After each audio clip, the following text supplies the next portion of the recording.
This weekend we celebrate one of the greatest feasts in the liturgical calendar, the Feast of All the Saints.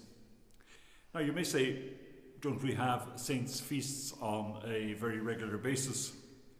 We celebrate the Apostles Peter and Paul on the 29th of June, for example, or in this church here we celebrate St. Anne on the 26th of July.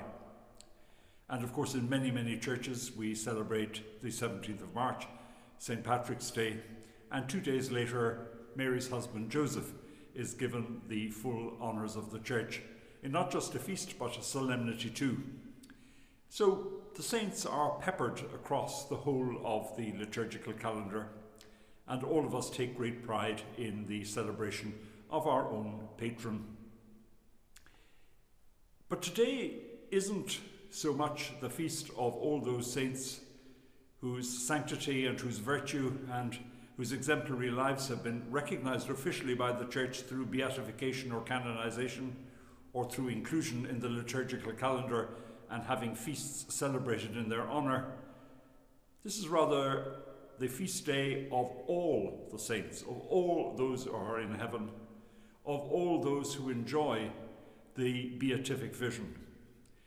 That's not to say that we are in any way displacing or casting aside those canonised saints whom we venerate and honour, but it is a recognition nonetheless that there are so many people, many of them anonymous too, who are enjoying the fullness of life in heaven with God in exactly the same way as those who, like John Henry Newman last year, have been canonised as saints.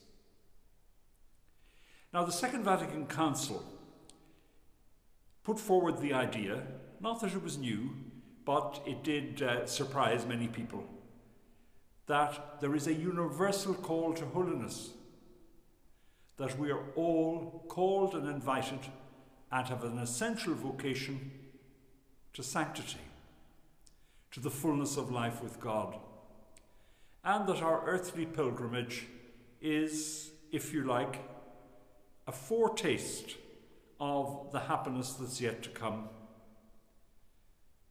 In these COVID days, we are all too aware of how much sorrow casts its shadow on so many of our human lives.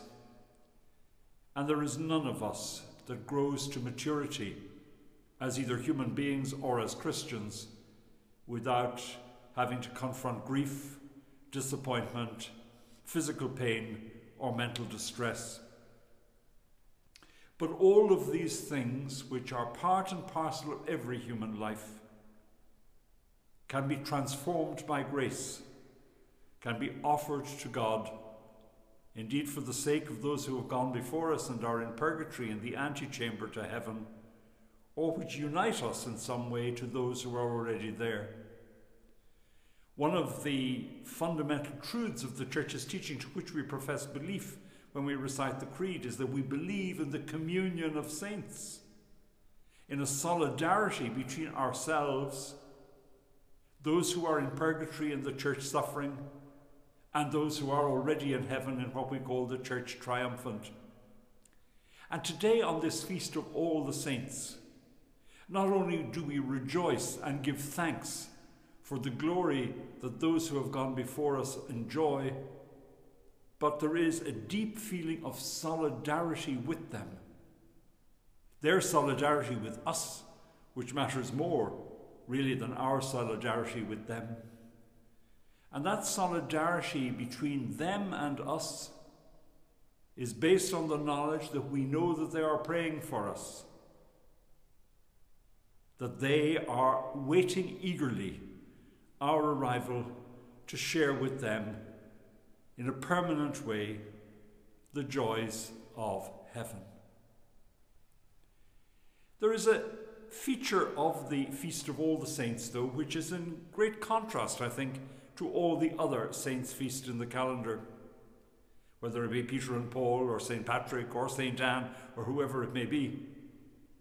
And that is that those saints we are honouring today, whose memories we salute and whose legacy to us in our lives we venerate, And every parish community, as it looks down the aisle, or as I as a priest look at the aisle, I see all those who have sat in these pews over the generations, who have built up our community, who have edified, in other words, built as well through the example of their virtuous lives, that spirit which unites us as disciples of Christ.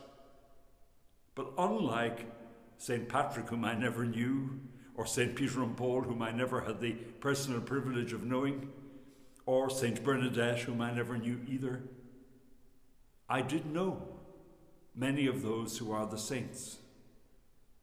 I did have the privilege once of shaking hands with St. John Paul II, and I had lunch once with Mother Teresa, also a saint. But I had lunch too with many other people. My parents, relatives and friends, good people who opened the doors of their homes to make me welcome, friends of my own age who predeceased me by many years, from whom I learned a great deal about Christian discipleship, about the art of loving, about goodness and virtue. And they too are the saints. And they are the people I will be thinking of today. And I invite you to do the same. Those men and women, older than you, your own age, or younger than you, who have marked your lives, who have shared their gifts with you, who have embraced you with their enthusiasm for gospel values, who have literally been good people and who have taught you about goodness. And it's that legacy, that permanent presence of the call to sanctity, of the call to goodness, of the invitation to holiness, which is issued to every Christian, and that's at the heart of the church, that's the beating heart of the Christian community that we celebrate and honour today.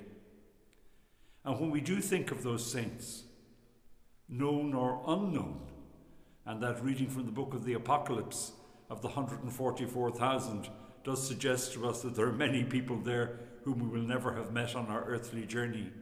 But if we think of all of them, contemplating God in his glory, sharing in the beatific vision, being there with other saints, we think, well, they're infinitely happy. But there is one little thing that's lacking in their happiness, and it will only be fulfilled when they welcome us to join them in paradise.